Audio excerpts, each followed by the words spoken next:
deymiz. Karşılığız Tataristan'ın halk dindarı, ot kazanlar artisti Rail Şatsuvarov.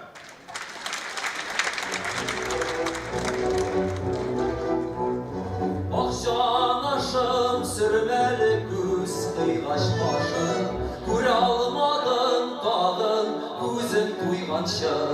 Söylem bir almadım sina bilgenlerin, Kutsuz adam bayga satıp koygança. Söylem bir almadım sina bilgenlerin, Kutsuz adam bayga satıp koygança.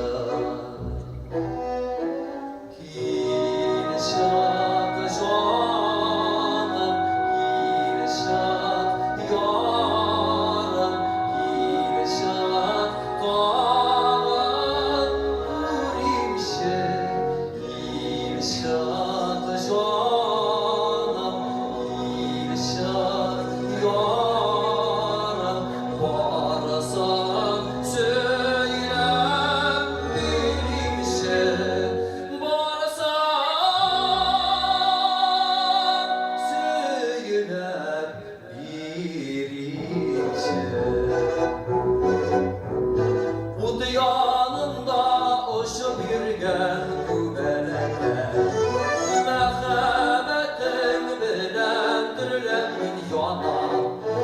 Ya öylenim seni güzelge iye bulan, Ya Mecnun'dey aşık bulup seni yaratan.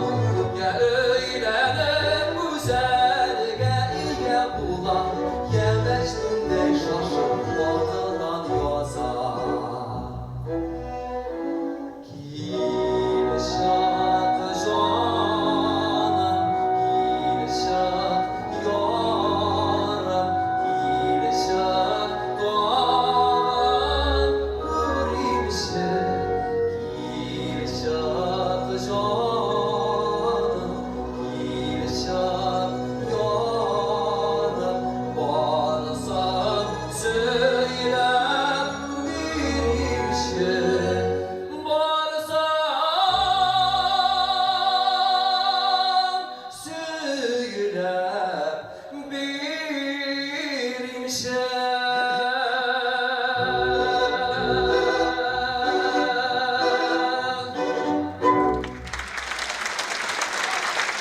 Rail Şatsuvarov.